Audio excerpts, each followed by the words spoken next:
What's up, guys? So I had some questions asked to me the other day, and some things I hear kind of repeatedly, and sometimes they're just interesting questions. So I thought it'd be cool to just put it out there, like, hey, if you want to ask me some questions, I'll answer them, and maybe I can make a video that's worth watching out of it.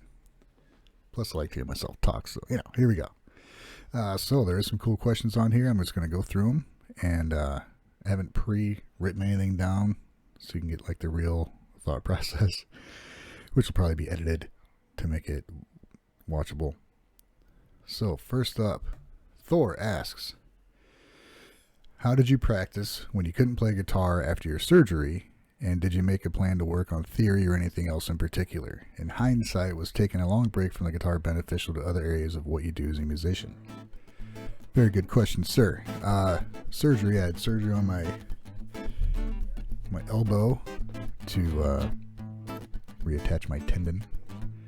It was initially going to be a repair, but once I got in there, they realized that they had to cut it off, grind into the bone, screw it back on there. Fun stuff.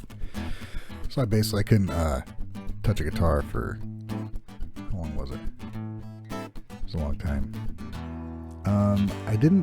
I couldn't even really play though, because I couldn't like pick up the guitar and set it in my lap and work with my left hand, because I had to like do everything with my left hand, and mouse, whatever I had to write, anything was all left, because I couldn't use my right arm for like a solid month. So I've been playing guitar long enough that I can kind of think, like the scales and stuff I use all the time, I know in my head, so I can kind of write music like that. I didn't really come up with much stuff though. But what I did do was I started doing this YouTube thing. That's pretty much what did it. I had time, I was off work, and I didn't have anything but time, so I started, I'm like, well, let's do this and get into it, and that'll correlate into another question. What it did help me with, Thor, was it was beneficial because I discovered all these bands you've been seeing me discover, and I mean, obviously Bandmate, but there's hundreds, literally hundreds of bands that I had no idea were there, and it's opened my ears up to a lot more possibilities as far as like what you can do, which seems kind of silly to say. Like, there's no limit on what you can do, but when you grow up with a limited available amount of radio given to you, like I live in a very small town in Indiana, and we get a bunch of country stations, a couple classic rock stations, then there was one hard rock station out of a town called South Bend that some of you may have heard of, and that's changed formats here and there, and it doesn't come in 50% of my town. So hearing a lot of music growing up was, my brother, he discovered a lot of music on his own. He turned me on to the like, don't be afraid to try to listen to everything. And people get used to hearing the same things. You got your favorite bands, and I was listening to the same stuff over and over for years. And once I started doing the videos, I got turned on to Nightwish, and the first and second video, people mentioned Bandmate, and then it literally changed my life. Not even exaggerating. My life is not the same as it would have been had I not discovered those bands. So I'm thankful I got the surgery because my arm works now, and I'm also thankful because it expanded my musical vocabulary immensely. That transfers into creativity too. So hope that answers your question, man. I'm not a big theory guy anyway. That's my problem. But it's always been a problem. So cool. Thank you, Thor. Good question. Next, Captain Dusty Farts. Here's my question for you. You encounter someone who has never heard of music. What is the first song you play them? Dude, that is a crazy question. I was going to play in my stuff and tell them that's like the best thing around. Don't bother with other stuff. No, what would be the first song? That's a freaking difficult question.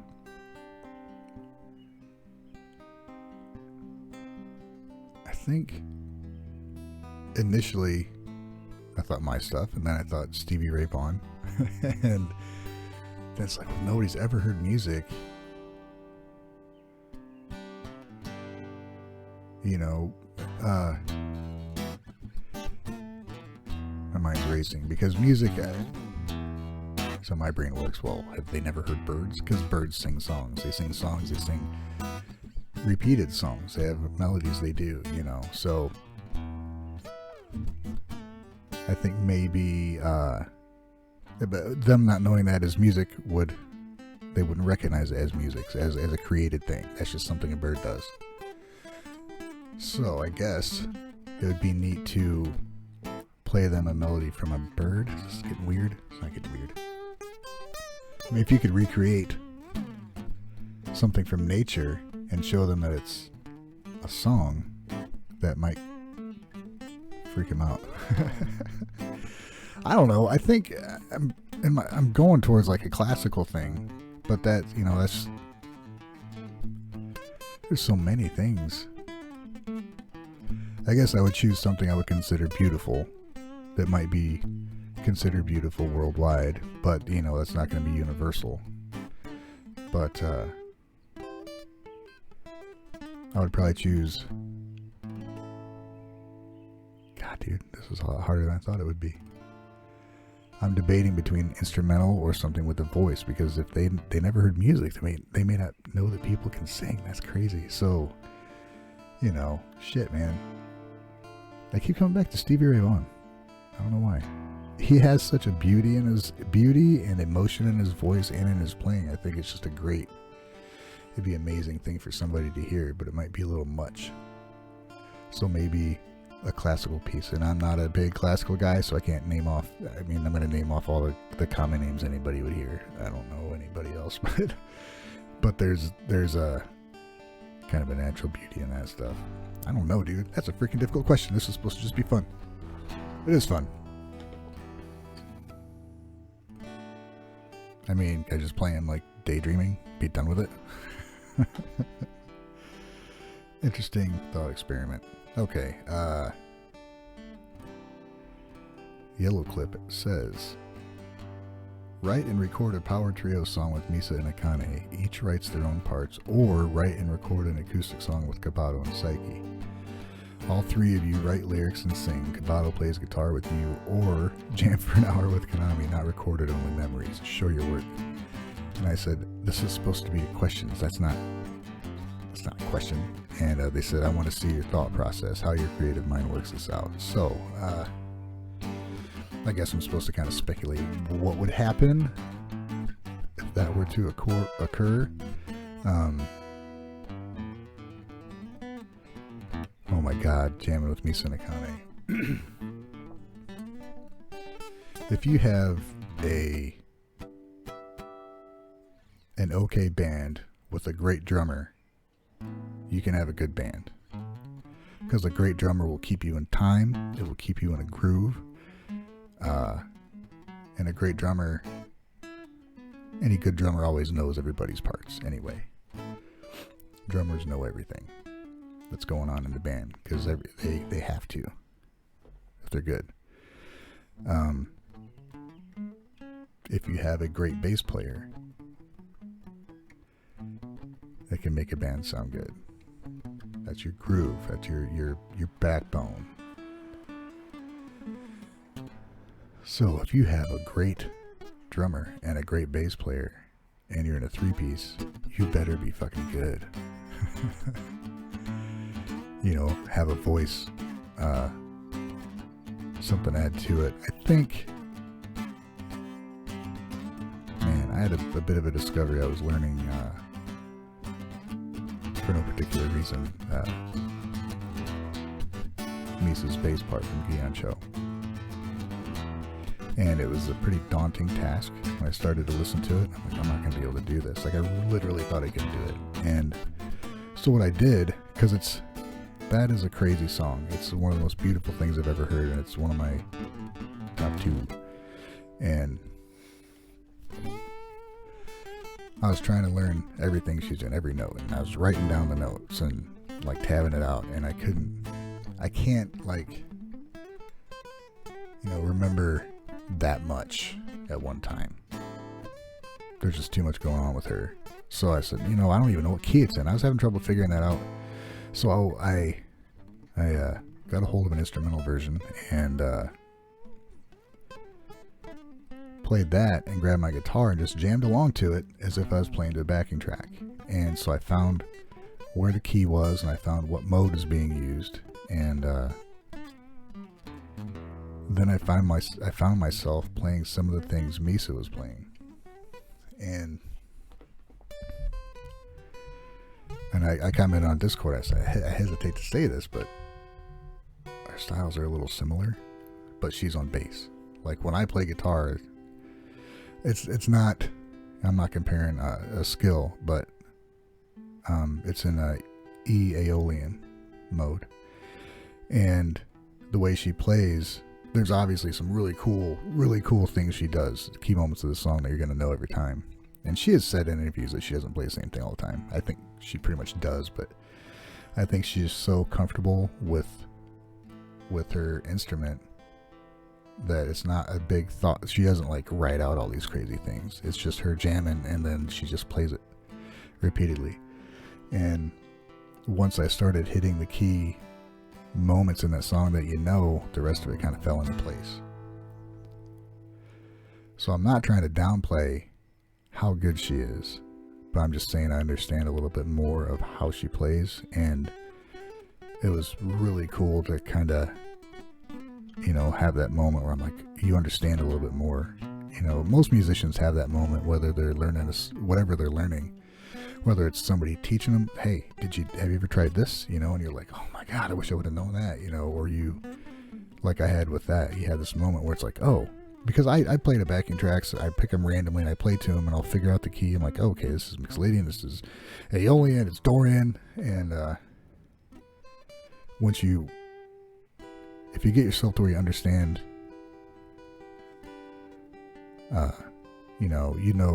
if you recognize a mode or a scale and you know where everything goes from this point on, you can find your way around the song. So I had that moment with that song. It was a pretty amazing moment for me. So that's the first of 3 parts for your question. Or write and record an acoustic song with Cabato and Psyche. That's interesting.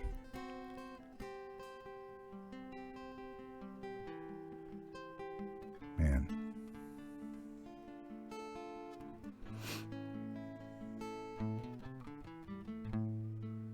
I don't know how that would go, because I don't know.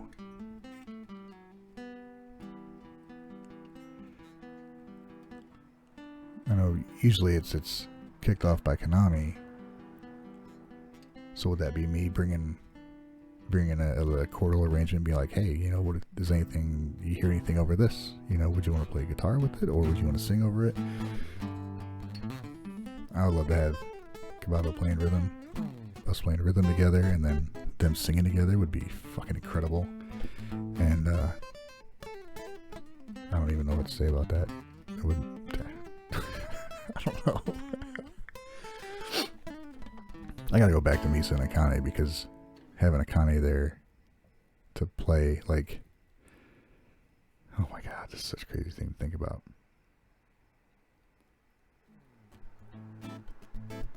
Because I was just thinking of jamming with Misa and they have Akane in there. That would be one of the funnest things I think could ever happen to me musically. Being able to jam with them and just go off.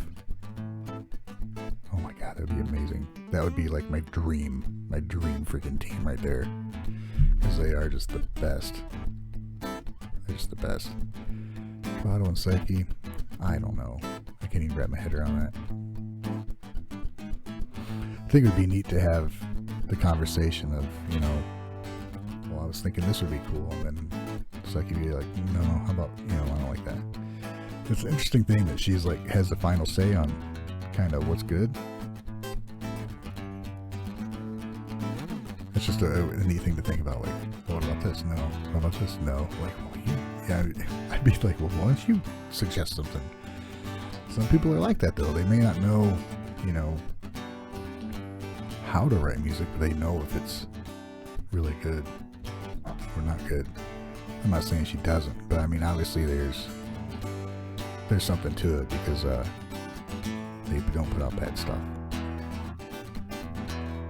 So it'd be interesting to see the moment where she says, "I like that. Do that, more of that," or whatever. That would be a cool thing to kind of witness.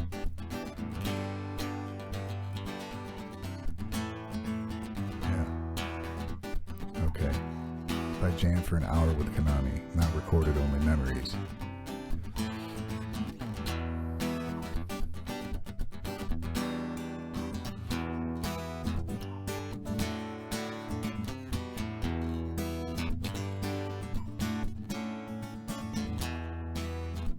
I had a few people that I've played with that it was just really fun to play with. I've had a couple mentors, people have taught me a lot about music, and it was almost impossible to sit down and just jam, because their brain works too much, and they can't just let loose. They can't just let loose and just jam. And that's something I kind of honed myself to do by playing at open mics like 3 or 4 nights a week. And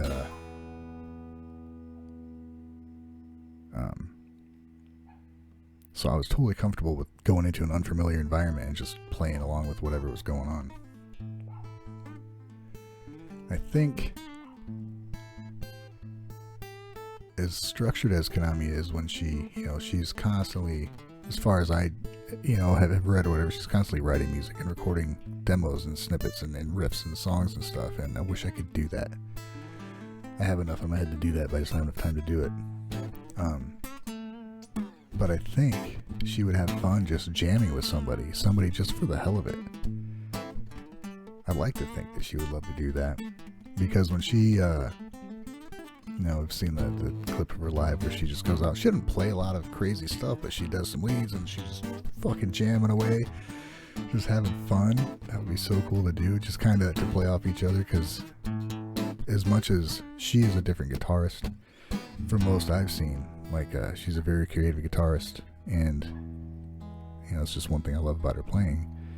She does things I don't expect. I gotta imagine that I would do things she wouldn't expect, just because we're such different players. So it would be, it would be hopefully fun for both of us just to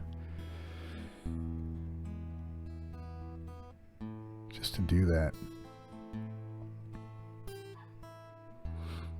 It'd be cool to play a rhythm and have her play to it, and then have her play that rhythm, and then I would play to it, and we could just see how different we play over the same thing, and then assuming we could communicate and like discuss why, like, well, why would you play this over that, as opposed to this. It would be neat just to talk music, man. That would be so cool. Yeah, hope that's good enough. Yellow clip. I don't know how to answer that. Home Gnome. What's your favorite Stephen King novel and why? Or alternative author? Would you ever be interested in writing something beyond lyrics, or do you have a song that would make sense to be expanded into a short story or novel? This is interesting. My favorite Stephen King novel. My initial trigger response is The Dark Half. It's the first book I read by him. Read it in high school. It's fucking dark, man. And it images that the paperclip made a faint popping sound as it slid through the eyelid. It's not an exact quote, but that's a line that sticks out in my head. Faint popping sound. Yeah, it's a pretty fucked up book. That was awesome. I read the whole Dark Tower series. That was awesome. Absolutely loved it. Some of his stories, like Desperation, was a really fucking cool book. Like, I really love it, but the ending, some of his stories, the endings get kind of weird.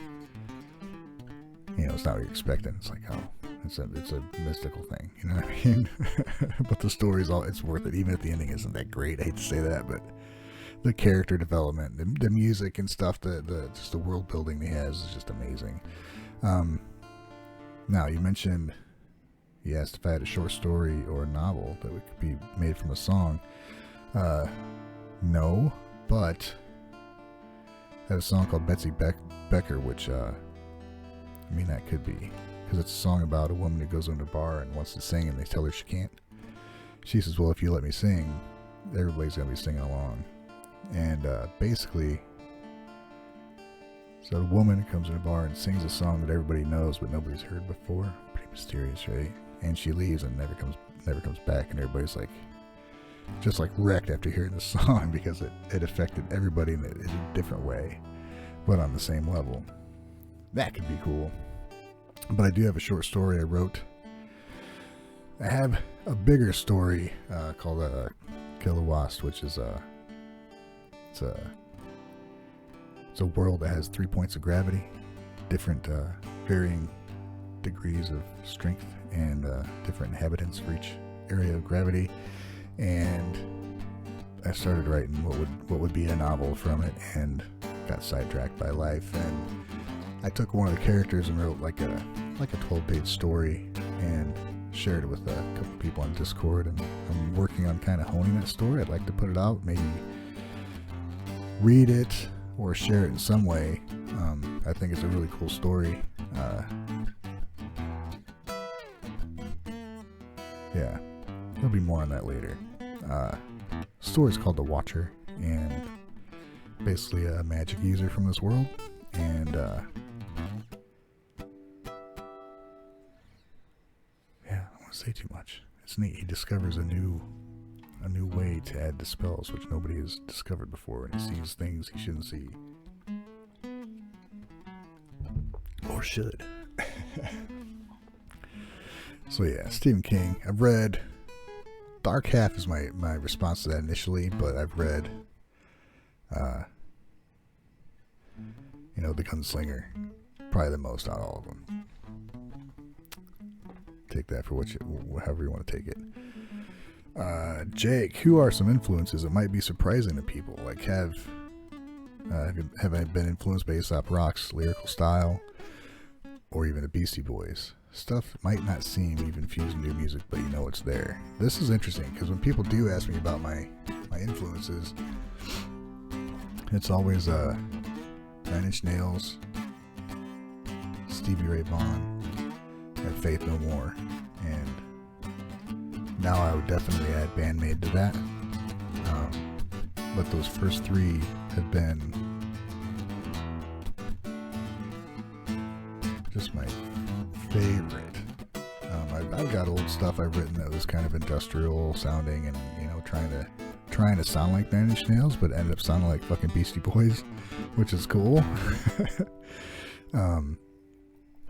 Aesop definitely got me to think more lyrically, like not just to say what the thought is, but how you word it. I'm not sure if I've actually initiated that yet, but yeah, nothing really you can tell from him yet. Beastie Boys, I mean, really, the way I play drums is what I heard on their albums, what they sampled. Is like those old funk breaks and stuff like that. I love those kind of beats, and that's what I learned how to tap to while listening to stuff. Was a lot of Beastie Boys stuff. So I guess there's that. Lyrically, probably not so much, but Stevie, even though I don't play, I play blues obviously, but not like what I put out there, not a lot of blues, but his intensity, the way he sings, is definitely there. Huge influence on that.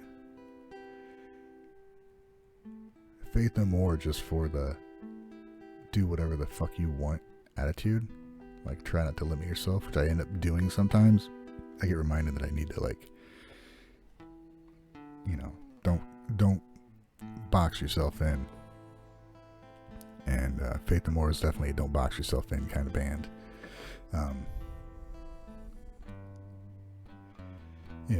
Because they would do, every album they had sounds completely different than the last one, which at first I was like, what the hell? I want to hear The Real Thing. But then I'm like, no.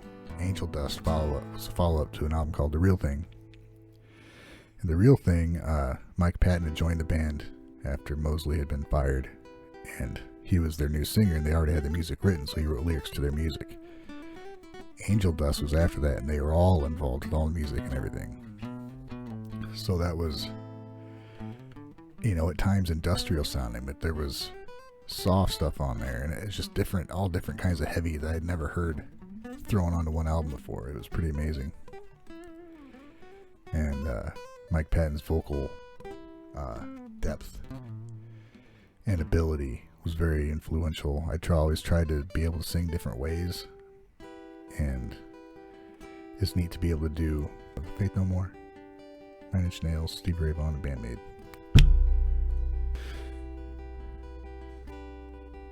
Bruno. Okay, he says, I'm being greedy. Here's a couple.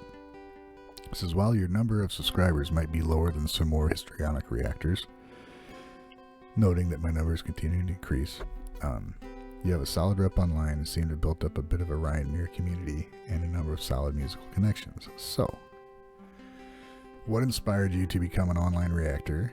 What were the initial challenges? And what are some current ongoing challenges, if any? Alright, this is yeah, it's kind of a cool question. So yeah, my numbers aren't big as far as subscribers go. And I don't care. Like, I don't rely on YouTube for money. I mean, there's some site that's like YouTube influencers and what they make, and it has me like anywhere from $500 to like $1,500 a month. No, I think the most I ever made in a month was like $84. That was like a while ago. So yeah, I don't rely on YouTube for income. It's just I like to do it, and it's a vehicle to get videos out.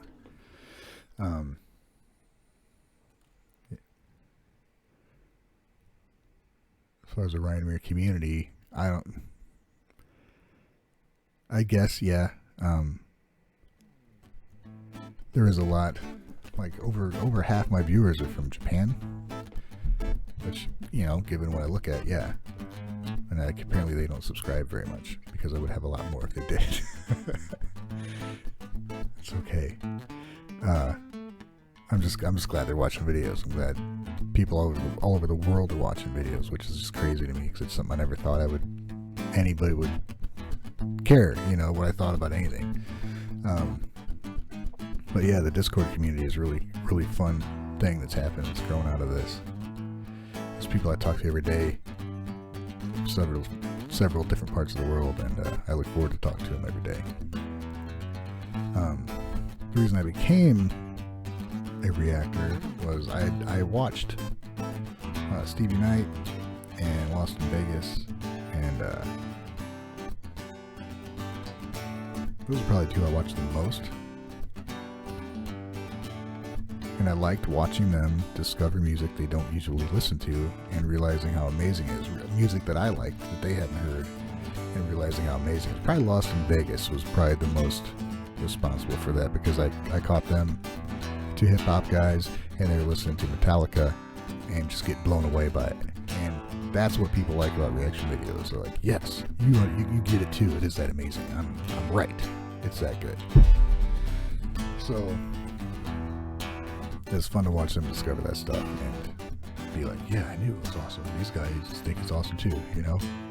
And so when I had my surgery, I didn't have anything to do.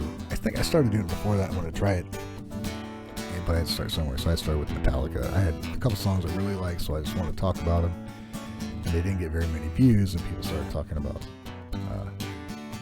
Saint Anger, which, that's a fucking horrible album. For many reasons, as far as I'm concerned.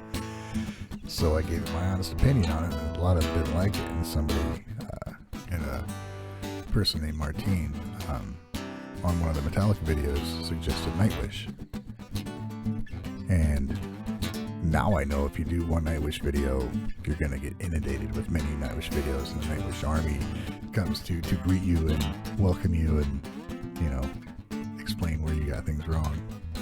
For the most part, overwhelmingly, it was a great thing to experience these people. It was my first time getting involved with any fan base that was like super supportive and helpful.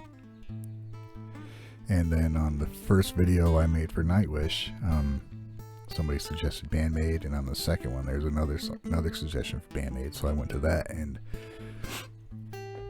a lot of Nightwish first, but then I started doing videos for both of them, and that's what did it. I just started. I liked the idea of it, and I felt I had enough to say about music that I could maybe be interesting. Had no idea. It was free to do, so I tried it, and I made so many friends because of it. It's amazing. Yeah, that's what did it. Initial challenges, equipment. I didn't know what the fuck I was doing, so I've gotten better cameras and mics and just computers. I had to upgrade and justify it to keep doing it, spending time, putting time into it and stuff like that. Ongoing challenges, just trying to. I'm not too worried about being super high def and having 4K or any of that bullshit. I want to have more kind of. You get torn between doing what you want to do and then what people want to, what they tell you they want to see.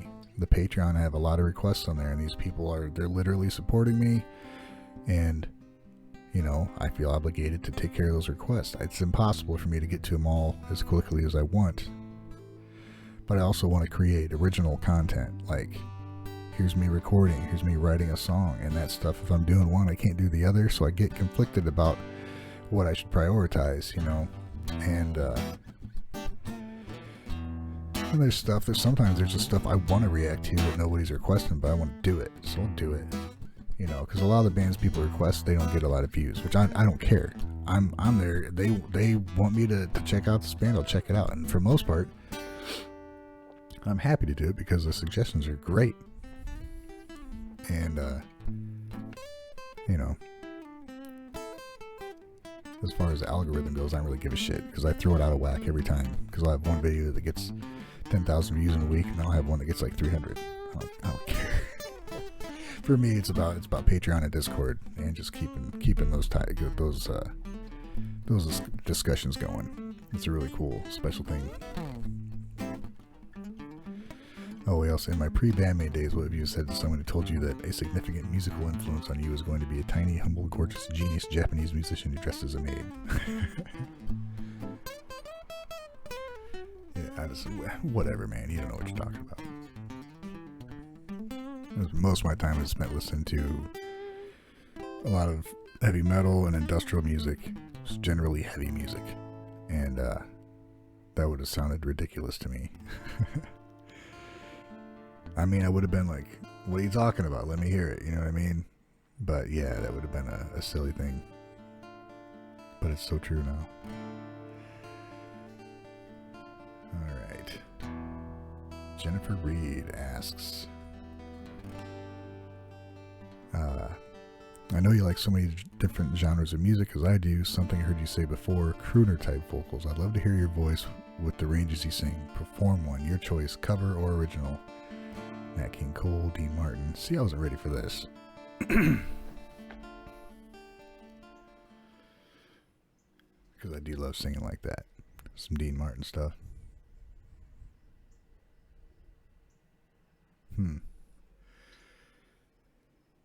You're nobody till somebody loves you. You're nobody till somebody cares. You may be king, you may possess the world and its gold, but gold won't bring you happiness when you're growing old. The world still is the same, you never change it. As sure as the stars shine above, you're nobody till somebody loves you. So find yourself somebody to love. There you go. I love that song. I love singing that song. I couldn't really belt that out here, but that was impromptu and it sounded pretty good to my ears. So there you go. Thank you for that. I've talked to a couple guys I know that play. I'm like, I want to do this song. Can you help me just work out the guitar for it? Because I have in my head how I want to hear it, but I can't get it quite right. And the guy was too smart for his own good, and he couldn't like pick one thing to do. He's like, we can do this, we can do that, we do this. I'm like, dude, I just want to sing the song, you know. But I'll do it someday. I'll get the whole thing done. Your song Grandpa's Garage tells a real story in your life, which I love that you write these types of songs. Do you have any other real life song in the works?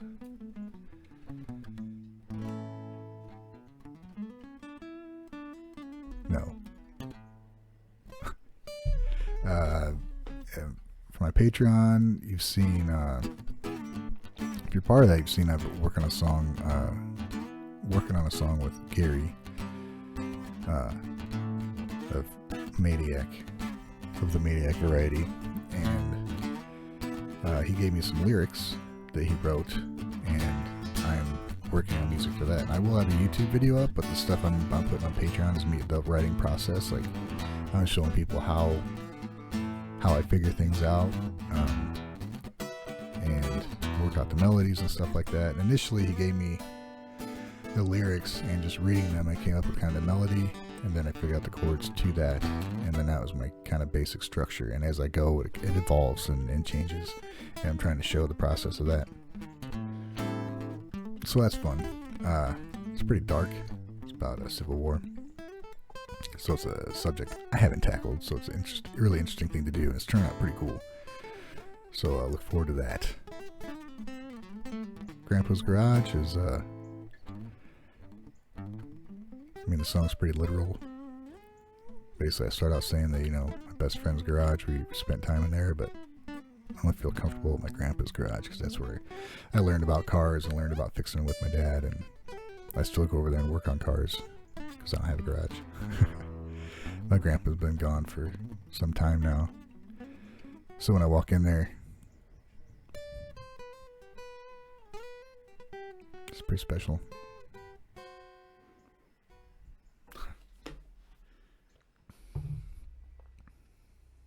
Talk too quiet when I do these things. Like, I'm not animated. I'm not a lively person. It sounds boring. I hope I'm not being boring. Matt says, would you rather fight one horse-sized duck or 100 duck-sized horses? I've thought about this question way too much.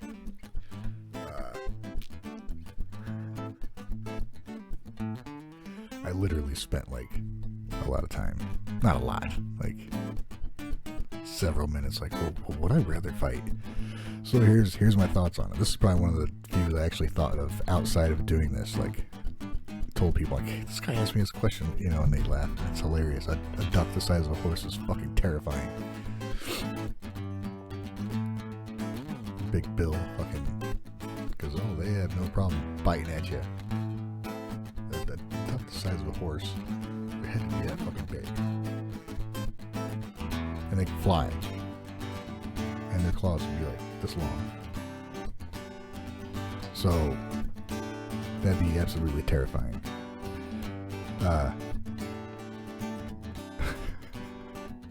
But then you got 100 duck-sized horses, you know, a little horse that's gonna bite and have hooves, and apparently mean because they're gonna fight me. But my only thought was, well, what should I do? I could get on top of somebody, get on top of a car, and they probably couldn't get up there. And maybe I could get in the car. And I'm like, well, if I can get to a car, I can run over duck-sized horses, but I can't run over a horse-sized duck. So I guess I'd rather fight 100 duck-sized horses. Let me know your thoughts on that, and if you come to the same conclusion. Seize the Day. Was your album's name, A Small Place in a Big World, prophetic to what you are doing now on YouTube, and has the sizes changed, or your perception of the sizes changed? Very interesting. So, A Small Place in a Big World, for those of you that don't know, it's out, whatever streaming service, just look up Brian Mear, Small Place in a Big World, and there's an 8-song album that wrote, produced, and recorded, and did all the things for it. And it started out as a Christmas gift for my family, and I ended up doing it like way better than I thought I would. So I went ahead and found out how to publish it and get it out there, and that's what I did. And trying to think of a name, whenever you want the name of your album to be something grand, something great, but I couldn't think of anything. And that's what it is to me. That's my place in this world. This is what I am. See me as I am. That's a small place in a big world. There's a lot more going on than what's going on in my life, but it's all part of the same world. But not, sometime when I was younger, I had a moment where I realized that there's not just one world. There's one world for every person on the planet. They all just overlap, because you don't see it the same as anybody else. Your family, your friends, strangers, it's all different. It's all your perception of your world. And there's kind of your world within that world. Here's everything you deal with every day. That's your environment. That's your world. And then there's this bigger outer part that hopefully you will get to to interact with someday, and maybe it won't. So as the sizes change, small place in a big world, I don't think the sizes have changed, but my perception of it has changed. Because at the time I wrote that, I had family and friends, and I had people that I knew that might live a few states away. Now, I have people I will definitely call friends that live in Japan and Australia, Norway, UK, all over the States. And so, my small place has gotten bigger, has branched out, and so it's not quite a small place in a big world. If that's what you're going for. So I hope I answered your questions. That's all that's on here. If I did it on Patreon because I knew there wouldn't be that many. But it's going on YouTube, so I guess some more questions. Maybe I can make another video. I don't know if it's going to be worth watching or not. It just seemed like a boring. Maybe I'll have to liven up the next one or something. Alright guys, I think I'm going to write some original music and put in the background of this. So you've been listening to it, and we'll see what it sounds like, because I have no idea. Thank you very much for the questions. Thanks for being here with me and helping me do my thing. And it's great to be here. So thank you very much.